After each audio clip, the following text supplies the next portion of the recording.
Là, vous voyez, sur cette table-là, alors vous voyez de loin, on a bielle, axe de piston et le piston. Et posé sur le piston, nous avons ces petits éléments-là, qui sont les segments. Ah, et là, moyen, mais non, Ouais, c'est pour se rappeler. pour se rappeler de l'ordre et de comment ils s'appellent. Ils sont en fer. Donc, nous avons. On a trois Ouais. gorges de segments Attends, ici. je me suis peut-être lancé un peu tôt. Alors, attends, montre-les. Ouais, vas-y. Il y en a 3. Ils sont en fer. Donc, c'est feu, E, donc parce que c'est fer. Donc, étanchéité. Et racoleur. Racleur. Le racoleur. Non, c'est ouh, tu veux pas ramener de l'huile? T'en expliquer. et donc, en fait, c'est comme ça qu'on se rappelle de l'ordre. C'est le plus. Alors ça, par contre, t'aurais fait ça là.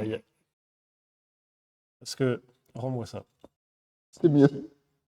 Si vous voulez une indication, c'est que tous les pistons ne sont pas exactement constants. Donc ça veut dire que quand on rectifie un moteur, donc quand on réalèse comme ça, on réalèse le moteur exactement en fonction de la cote du piston. Ça veut dire que s'il y a exactement un moment où il ne faut pas faire tomber un piston, c'est là.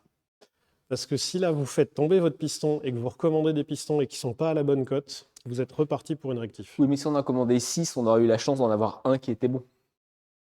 C'est passe ou pas? Ah, je ne la tente pas, celle-là.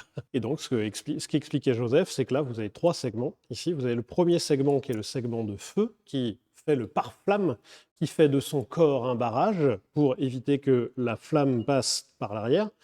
Ensuite, en deuxième, vous avez le segment d'étanchéité. Dans la vérité, c'est quasiment le même segment que celui d'avant. C'est le secours. C'est celui de secours, ouais, voilà, c'est ça. Ouais, je vous ai mis un segment de rab quand même. Et le dernier, c'est un segment qui a une tronche particulière qui a pour but de racler l'huile pour éviter qu'il y ait trop d'huile qui puisse remonter par là et trop de compression qui puisse descendre.